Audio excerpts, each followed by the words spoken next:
नमस्कार दोस्तों, स्वागत है आपका भारत की सांस्कृतिक राजधानी कोलकाता में। यहाँ हर साल शरद ऋतु आते ही एक ऐसा पर्व मनाया जाता है जो सिर्फ पूजा नहीं बल्कि पूरे जीवन का उत्सव है। जी हाँ, मैं बात कर रहा हूँ दुर्गा पूजा की। एक ऐसा पर्व जिसे यूनेस्को ने intangible culture heritage of humanity का दर्जा दिया है। आज हम जानेंगे दुर्गा पूजा का इतिहास, इसकी भव्यता, 5 दिनों तक अद्भुत सफर और कोलकाता की रग रग में बस चुकी इस परंपरा को। दुर्गा पूजा का इतिहास सैकड़ों साल पुराना है। कहा जाता है कि 16वीं शताब्दी में बंगाल के बड़े बड़े जमींदार घरानों ने पहली बार अपने घरों में दुर्गा पूजा शुरू की थी। 1757 में पलासी युद्ध के बाद जब अंग्रेजों का शासन आया, तब कोलकाता के मशहूर सबरन रॉय चौधरी परिवार ने सबसे पहले सार्वजनिक पूजा का आयोजन किया। उसके बाद धीरे धीरे यह पूजा घरों से निकलकर गलियों और मोहल्लों तक पहुंच गई। 19वीं और 20वीं शताब्दी तक यह पूजा सिर्फ धार्मिक अनुष्ठान नहीं रही बल्कि सामाजिक और सांस्कृतिक उत्सव में बदल गई। यानी यह पर्व अब पूरे समाज का पर्व बन चुका था। कोलकाता का दुर्गा पूजा महीनों पहले शुरू हो जाता है। शहर के मशहूर इलाके कुम्हार टोली में मूर्तिकार मिट्टी से देवी की प्रतिमाएं बनाते हैं। मिट्टी भी साधारण नहीं होती। गंगा नदी की मिट्टी और परंपरागत रूप से पुण्य मिट्टी मिलाकर यह मूर्तिकार मूर्तियां तैयार करते हैं। देवी दुर्गा के साथ महिषासुर और लक्ष्मी, सरस्वती, गणेश और कार्तिकेय की मूर्ति बनाई जाती है। लेकिन असली आकर्षक पंडाल होता है। हर साल पंडाल को अलग अलग थीम पर सजाया जाता है। कहीं मिनी ताजमहल, कहीं अजंता एलोरा की गुफाएं, कहीं आधुनिक आर्ट गैलरी।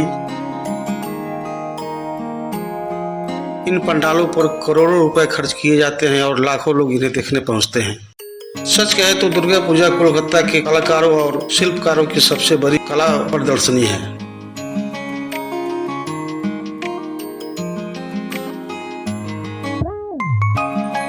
दुर्गा पूजा का असली आनंद 5 दिनों में बसता है। आइए इन्हें एक एक करके समझते हैं। इस दिन देवी की मूर्ति का अनावरण होता है। शहर में ढाक की थाप, शंखनाद और धनुची नृत्य की गूंज शुरू हो जाती है।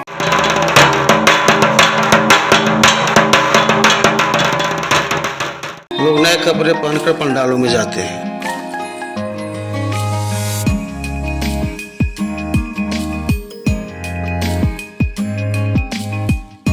सप्तमी 7वां दिन, सुबह सुबह नवपत्र का स्नान होता है। एक केले के पेड़ को देवी के रूप में स्नान कराकर पूजा स्थल पर स्थापित किया जाता है। यहीं से पूजा की शुरुआत होती है।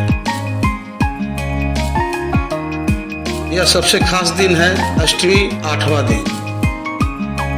अष्टमी पर कुमारी की पूजा की जाती है, जिसमें छोटी बच्चियों को देवी का रूप मानकर पूजा जाता है। शाम को संधि पूजा होती है। यह वह क्षण है जब माँ दुर्गा ने महिषासुर का वध किया था। ढाक की गूंज और मंत्रोच्चार से पूरा वातावरण देवीमय हो जाता है। नवमी 9वां दिन, नवमी के दिन देवी को भव्य भोग अर्पित किया जाता है। इस दिन पंडालों में सबसे ज्यादा भीड़ होती है। लोग पूरी तरह पंडाल हेपिंग करते हैं और रोशनी में जगमग करते कोलकाता का भी नजारा देखते हैं।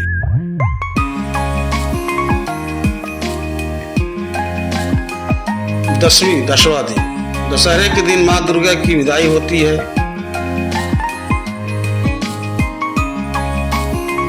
महिलाएं सिंदूर खेला में भाग लेती हैं। एक दूसरे को सिंदूर लगाकर देवी की विदाई करती है। इसके बाद मूर्तियों को जुलूस के साथ गंगा नदी में विसर्जित किया जाता है। लाखों लोग भावुक होकर यही कहते हैं, आछे वो छोर आबार होवे, यानी अगले साल फिर होगा। दुर्गा पूजा सिर्फ धार्मिक उत्सव नहीं बल्कि सांस्कृतिक महोत्सव है। पूरे शहर में नाटक, नृत्य, संगीत और कला प्रदर्शनी होती है। खाने पीने के शौकीनों के लिए यह स्वर्ग है। पुचका, टॉप, काठी, रोल, मिष्टी, दोई और रसगुल्ले हर गली में स्वाद का मेला लगाता है। रात भर पंडाल हॉपिंग का अलग ही मजा है, जहां लाखों लोग एक साथ निकलते हैं बिना किसी भेदभाव के, सिर्फ माँ दुर्गा की जय जयकार में डूबे हुए। आज दुर्गा पूजा दुनिया भर में मशहूर है। विदेशों से भी पर्यटक इसे देखने आते हैं। सोशल मीडिया और ड्रोन शॉट की वजह से यह अब ग्लोबल फेस्टिवल बन चुका है। आजकल पंडालों में पर्यावरण के प्रति जागरूकता भी दिखाई देती है। इको फ्रेंडली मूर्तियां और LED लाइटिंग इसका हिस्सा बन चुका है। इस तरह दुर्गा पूजा ने परंपरा और आधुनिकता को बखूबी मिला दिया है। कोलकाता का दुर्गा पूजा सिर्फ एक धार्मिक आयोजन नहीं, बल्कि यह बंगाल की आत्मा है। यह पर्व हमें सिखाता है कि जब समाज एकजुट हो तो हर बुराई का नाश हो सकता है। और यही कारण है कि हर विसर्जन के समय एक ही आवाज गूंजती है, अच्छे वो छोर आबार हो गए, अगले साल फिर होगा और भी भव्य होगा। अब बात करते हैं इस कोलकाता के मशहूर दुर्गा पूजा को देखने के लिए पहुंचे कैसे। तो लगभग सभी शहरों से कोलकाता पहुंचने के लिए रेल सेवा, हवाई सेवा एवं सड़क मार्ग से आप आसानी से पहुंच सकते हैं। तो दोस्तों, हमने प्रयास किया कि कोलकाता का मशहूर दुर्गा पूजा के बारे में आपको विस्तृत जानकारी दूं। हमें उम्मीद है कि आपको ये वीडियो जरूर पसंद आया होगा, और पसंद आया हो तो कृपया इस चैनल को सब्सक्राइब कर बेल आइकन को दबा लेंगे, ताकि ऐसी वीडियो आपको सबसे पहले मिलती रहे।